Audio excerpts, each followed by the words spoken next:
So,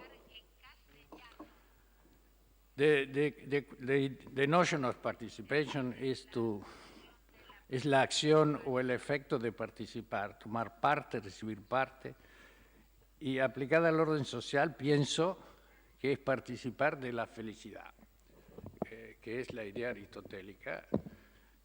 Naturalmente, la felicidad no es solo individual, sino que es de la sociedad, y por eso Aristóteles pone la amistad y la justicia.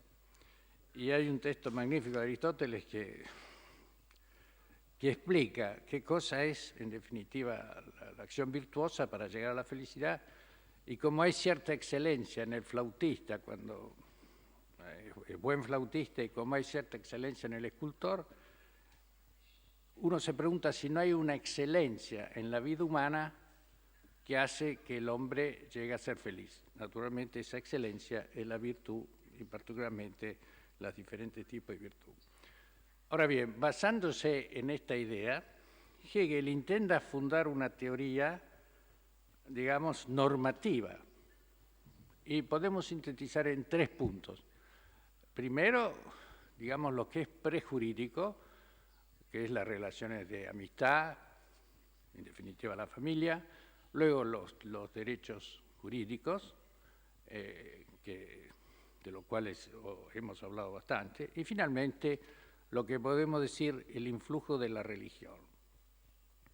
Naturalmente, aquí yo completo un poco la idea de Hegel, Hegel me sirve solamente para interpretarlo. ¿Y cuál es, en definitiva, lo que no pueden obtener las personas que viven en una situación de extrema exclusión, como son las del tráfico humano y las de las nuevas formas de esclavitud? En primer lugar, el tema de la participación en el modelo del amor, de la amistad, de la familia, que implica lazos afectivos posibles entre un número restricto de personas. Se trata aquí de un grado prejurídico de participación. Naturalmente, la amistad en Aristóteles es fundamental, y en Simon Weil dice que es el bien único, refiriéndose a Aristóteles, o sea que contemporáneamente viene retomado el tema. Yo siento que la doctrina social de la Iglesia prácticamente no se habla de la amistad. Es una cosa increíble, pero no se habla. Y eso no está en Santo Tomás. Santo Tomás está pleno del tema de la amistad, no está en la gran tradición. Creo que tiene que recuperar la gran tradición un poco la doctrina social. En esto casi mejor que Hegel. Y ¿qué pasa con el tema de la amistad? ¿Y cuál es la exclusión en la amistad? ¿Qué significa? Y cómo nosotros, de alguna manera, nos tenemos que revelar para conseguir esa participación en la amistad, especialmente en la forma de esclavitud. No parece la sola violación a la integridad corporal, el abuso de todo tipo, la tortura, la repetida violación, la extracción de los órganos, el trabajo forzado incluso de niños, que destruye la confianza primaria que una persona puede tener consigo misma y con otro, sean suficientes para delinear este primer tipo de exclusión, desprecio o, en definitiva, de no participación. Lo que está aquí en juego, además, son violencias más complejas y profundas en el alma que las ya terribles relativas a la integridad corporal. La idea normativa del modelo, bajo el signo del amor, parece más adecuadamente identificable por la idea de aprobación que se da en la amistad. La aprobación de la existencia del otro, el otro es un bien único. Bien, en cambio, en la forma de exclusión, que significa la forma de esclavitud, nosotros percibimos la humillación, percibida como el rechazo de la aprobación del otro existir, como persona. En todo caso, el otro es solo instrumento de posesión de uno.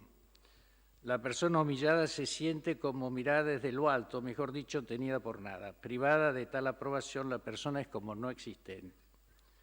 la humillación del trabajo forzado, la prostitución, de la extracción involuntaria de un órgano, además de la violación del cuerpo, desde este punto de vista consiste en la sensación por parte de la víctima de considerarse un no existente, como persona que no es tomada como fin, podemos decir con Kant, sino simplemente como medio. Pero en el caso de la prostitución, hay todavía algo más que la desaprobación como si no existiese. Se trata de la traición en lo más íntimo del afecto. La familia, cuando entrega una hija a la prostitución, como suele pasar por la extrema pobreza, traiciona a su hija en el afecto que ellos pueden principalmente darle y su hija recibir. Asimismo, cuando un compañero de vida o novio promete el oro y el moro, como decimos en español, a una joven para luego meterla en la prostitución, la traiciona en lo más íntimo que es la relación de amor como mutua aprobación y vínculo de perfección. Desgraciadamente, este es el método más común de los traficantes, que usan jóvenes para conquistar a las adolescentes por medio de promesas al corazón. Será mi mujer, tendremos una familia con hijos, y finalmente las ponen en la calle y las traicionan en el núcleo más íntimo de la persona.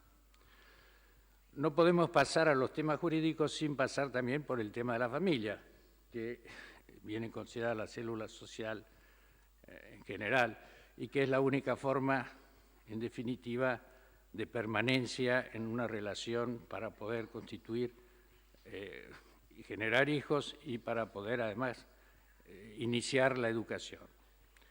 Bueno, la familia, las personas que viven en esta situación de esclavitud no pueden tener una familia, no pueden tener hijos. Más aún, el motivo la mayor parte por el que salen es porque quieren tener un hijo. Y cuando tienen un hijo es lo que las hace realmente salir. O sea, que es la negación de la cosa más importante, sobre todo en la mujer. Luego, terminamos con este tema para pasar al punto jurídico. Y aquí, naturalmente, ¿qué derecho tiene una persona que está en estado de esclavitud? Naturalmente no tiene ningún derecho, ni los positivos ni los negativos. Pero yo quiero aquí afirmar esto. Todos los derechos se han conseguido en gran parte por una lucha. Acá ha citado Hegel y tiene... cuando se termina la esclavitud, se termina por el mensaje de Cristo, pero también por la lucha que hicieron los esclavos. Es evidente, en Estados Unidos por la lucha del norte y del sur. Y son guerras. ¿Hasta qué punto esta indignación que provoca estas luchas y que provoca los nuevos derechos no son realmente lo que nosotros hoy tenemos que tener para conseguir que no haya más nueva forma de esclavitud y que no haya trata humana? Yo creo que esto es lo que el Papa quiere, que un poco la Academia se meta, es decir, mover toda la sociedad para conseguir realmente que seamos escuchados. Y por eso voy directamente a este tema, naturalmente diciendo que totalmente de acuerdo con lo que ha dicho el Papa en su documento, que la indignación fundamental de hoy es ver las diferencias enormes que hay cuando viene atribuido a cada uno todos los derechos. En realidad, en la práctica no vienen reconocidos los derechos y no vienen ni siquiera reconocidos los bienes fundamentales. En una sociedad que es riquísima y que tiene una cantidad de 300 billones de dólares y que, ¿dónde están? Y que un 30% de ellos están en los paraísos fiscales, es decir, utilizados nada más que para el provecho de algunos. De modo que no es que no haya el dinero está, y la posibilidad de salir de la pobreza está, y la posibilidad de reconocer los derechos fundamentales respecto a la nueva forma de esclavitud están. Y lo que hay que hacer es mover la sociedad. Por eso, ¿qué es lo que finalmente está la participación del orden sobrenatural? Que nosotros no podemos no utilizar el texto de la segunda carta de San Pedro, cuando dice que la dignidad del cristiano está en participar de la naturaleza divina. Agnosio cristiano dignitatem tua, que León Magno lo cita en el famoso texto de Navidad, y dice: no caigas de nuevo en la vida indigna, sino que recuérdate cuál es tu cabeza y a cuál cuerpo perteneces, que es el del reino de Dios, y esto es el reino de la gracia. Y yo creo que esta influencia, por otra parte lo reconoce el mismo Hegel y otros filósofos, el cristianismo ha sido el motor de todas las revoluciones y sobre todo de las más importantes. Antes de Cristo, del mensaje de Cristo, no existía la idea de la libertad y en parte de la dignidad humana de todos. Existía la dignidad de los filósofos, la dignidad de los aristocráticos, pero la dignidad de cada hombre por ser hombre no existía. Y así como en el fondo la lucha, aparte de las luchas concretas, la idea, como está en San Pablo en la letra de Filemón, viene del cristianismo, que somos todos hermanos. Creo que hoy esta fuerza cristiana, más que nunca, relacionada sobre todo con las bienaventuranzas, como hemos dicho, puede ser el gran motor para pasar de la indignación a llevar a la gente a tener dignidad. Por eso, la Academia, ¿qué cosa ha hecho? La Academia, siguiendo el pedido del Papa, ha tratado de mover toda la sociedad. Ante todo, convocando a los líderes religiosos en presencia del Papa.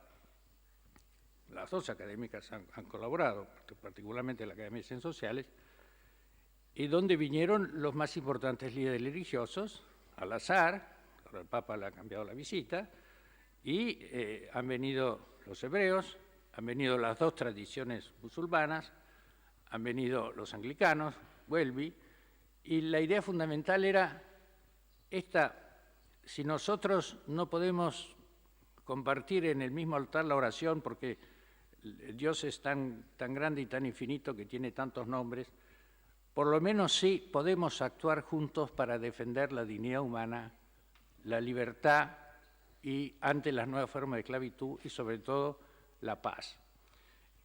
Hay que actuar, y ahí en el texto se dice, ante estas nuevas formas de esclavitud que son un crimen contra la humanidad.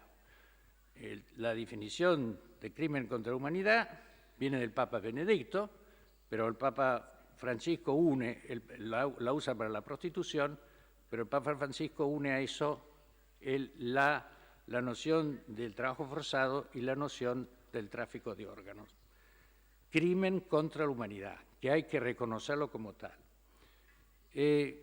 Yo creo que es muy importante el texto del Papa Benedicto, y quiero contar una anécdota. Cuando yo nunca lo vi después que renunció de Papa, pero el embajador australiano me pidió que lo acompañe a saludarlo cuando se iba, que fue un amigo nuestro, McCarthy, y lo fuimos a ver. Papa naturalmente saludó al embajador, y yo le dije que nosotros estábamos trabajando y le mostré el texto suyo, y el Papa, como si volviera a Papa, dice: sí, es así, es realmente un crimen contra la humanidad.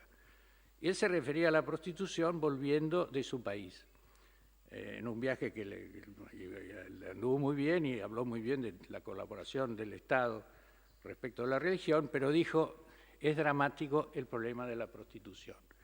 Y dijo: la prostitución significa una diferencia, una discriminación de la mujer que no es posible ni justificable en ninguna antropología.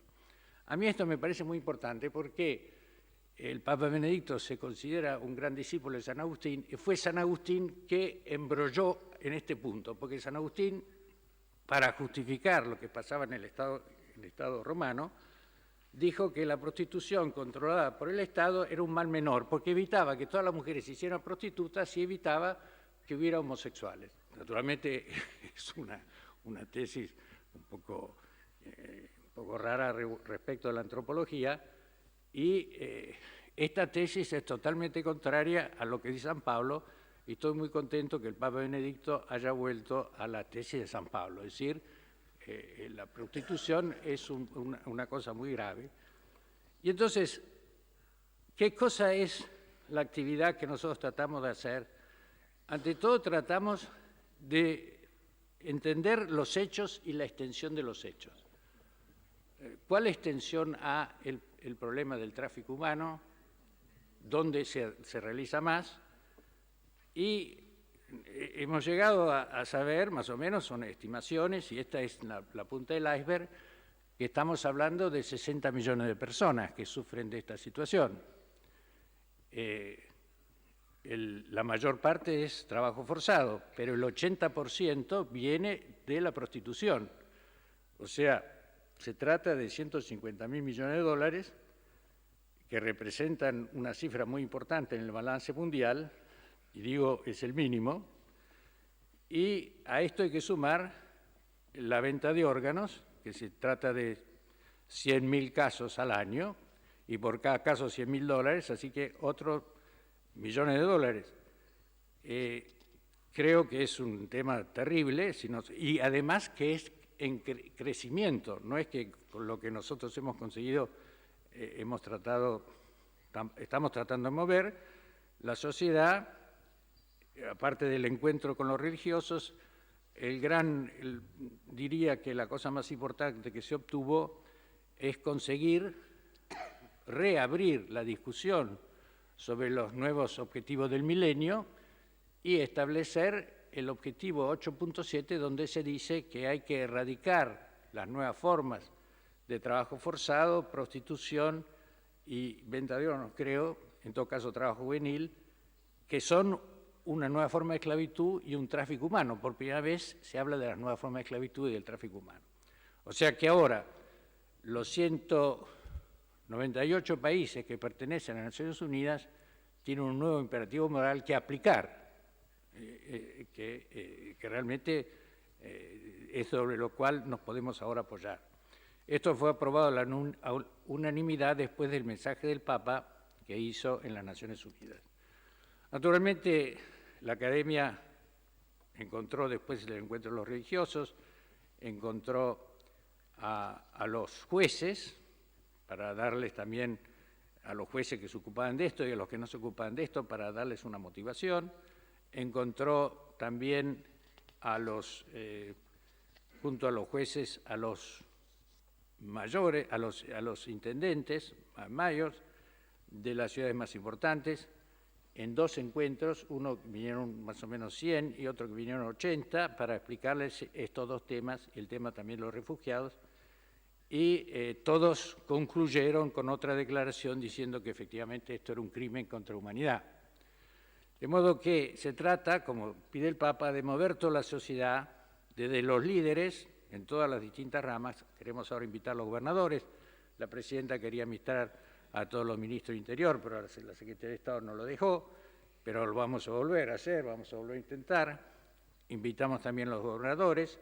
Es decir, queremos de alguna manera crear un movimiento en toda la sociedad de indignación para que realmente se tenga en cuenta de esto. Ustedes pueden ver todas las declaraciones, están todas puestas en los encuentros nuestros en un nuevo sitio que hemos puesto de internet, un nuevo sitio y junto con lo de las dos academias donde están todas las declaraciones que en realidad todas giran en torno a una aplicación de que esto es un crimen contra la humanidad y que hay que tomar conciencia de lo mismo y en cada caso aplicarlo de un modo distinto, pero llegar a hacer cosas concretas. De modo que se trata de entender el problema, se trata de entender que es un crimen contra la humanidad y se trata finalmente de individuar lo que podemos llamar las excelencias o los modelos o las mejores prácticas para solucionar el problema. Estas prácticas pueden ser estatales o pueden ser mixtas, privadas y estatales. Por ejemplo, nosotros pensamos que un modelo importante es el inglés, donde ha creado una comisión y hay un alto comisario que se ocupa de seguir estas cosas, que es Kevin Highland, y esta es una novedad absoluta que viene justamente en este contexto. Otra práctica que pensamos que es de copiar es la que viene de Suecia, que por primera vez penaliza a los consumidores, que en los 2000 años de historia fueron los que nunca fueron penalizados siempre las víctimas, pero los que crean el mercado las pasaban siempre gratis. En cambio, por primera vez los suecos, ya tiene 20 años, la ley, que después la copiaron en Noruega, Canadá, ahora en Francia, por primera vez en un país latino, con una especial sensibilidad respecto a las víctimas, porque justamente el dinero que obtienen del tráfico lo ponen en favor de del reinserimiento de las víctimas. Creo que ese es otro modelo muy importante que ojalá se aplicara en todos los países. Nos decía la canciller que vino y nos explicó la ley, junto con la reina Silvia, que ha disminuido la prostitución en un 50%. Naturalmente está el problema de Internet. Muchos se han refugiado en Internet. El problema de Internet todavía no lo hemos encarado, hay que encararlo porque es el más dramático, pero ya es una cosa importante. Luego están otras prácticas también importantes que se están haciendo para restablecer, rehabilitar y reinserir a las víctimas. Sobre todo el trabajo forzado es más fácil, porque el trabajo es ya algo que uno sabe hacer. Entonces el trabajo forzado es cuestión de conseguirle otro trabajo, de inserirlo o hacerlo reconocer que es un trabajo forzado a la multinacional para que no lo considere trabajo forzado y lo haga de acuerdo a las leyes. Pero el trabajo de la prostitución es más difícil porque naturalmente inserir las víctimas en la prostitución es mucho más complicado, porque naturalmente cuando uno la va a emplear dice, bueno, ¿y qué has hecho durante estos años? Y viene este problema. Entonces hay un modelo muy bueno que están aplicando en México, que una activista, se llama Rosy Orozco, ha conseguido ya unas 50 víctimas de darles trabajo y de darles incluso con la ayuda del gobierno también. Algunas tienen propio apartamento y tienen ya, algunas estudian para políticas, serán después importantes políticas que harán leyes buenas, en este sentido por lo menos, y algunas tienen otros oficios y ya están consiguiendo una autonomía. Acabamos de inaugurar una casa en la Luisiana, en Estados Unidos, que es el lugar que dicen que es donde más prostitución hay, naturalmente seguramente porque se interesan del tema, porque es muy difícil creer que ese sea el lugar peor, pero de cualquier manera es interesantísimo esto de la Luisiana porque es hecho por un sacerdote, un párroco muy activo, pero con la ayuda del gobernador, y han conseguido una casa, la que inauguramos, que tiene para 16 víctimas, con un grupo de hermanas, naturalmente con médicos, con psicólogos y con todo lo que puede ser para realmente rehabilitar a estas víctimas, que es dificilísimo, porque, como decíamos, se le quita la confianza elemental en sí misma, se le quita la confianza en la sociedad. Para que una persona pueda reincorporarse en la sociedad, reincorporarse la confianza en sí misma, entender que es una persona humana, que tiene su dignidad, que tiene su trabajo, es un trabajo terrible. Pero quiero decir también que la ley sueca, aparte de ayudar a disminuir, ha cambiado, nos decía una persona que venía de allí, ha cambiado la mentalidad machista de los hombres, porque lo que es realmente imposible de entender es cómo en 2000 años, lo que dice el Papa Benito, cómo en 2000 años los hombres han pretendido tener derecho de comprar o vender el cuerpo de la mujer.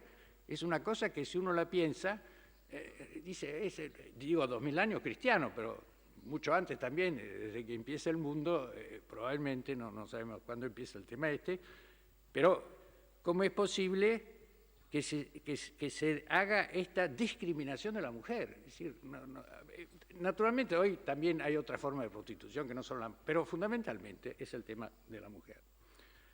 Bueno, creemos que yo lo que quisiera es que realmente toda la academia se empeñe de alguna manera, cada uno en lo que pueda, porque este es un pedido que viene directamente del Papa, y aquí la que se ha ocupado muchísimo de este tema es la presidenta, que ha estado prácticamente en todas las reuniones y que ha escrito la mayor parte de las conclusiones Y ahora además quiero organizar otro congreso que vamos a hacer en noviembre sobre este tema.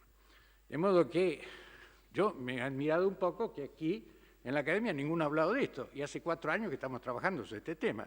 Algunos han usado otros ejemplos, los refugiados, otras cosas, pero de este tema concreto, que es el gran drama, además de los refugiados, porque la mayor parte de los refugiados va a acabar en estos temas, sobre todo en Italia, que le dan documentos solo a las pobres chicas que ya tienen algún arreglo, porque a los otros no les dan documentos, en cambio, los que ya tienen un arreglo para ir a la calle, les dan documentos. Esto nos lo dice Donaldo, que se ocupa de estos temas. Insomma, creo que, sobre todo en Italia, que es la tierra del Papa, habría que cambiar un poco la ley. Y me gustaría que aquí nos ayude un poco Buttiglione, porque este es un tema muy concreto que hay que cambiar y que creo que se pueden cambiar. Si nosotros nos movemos, se puede cambiar como se ha cambiado ya en Francia, con este presidente. De modo que son cosas posibles. Muchas gracias.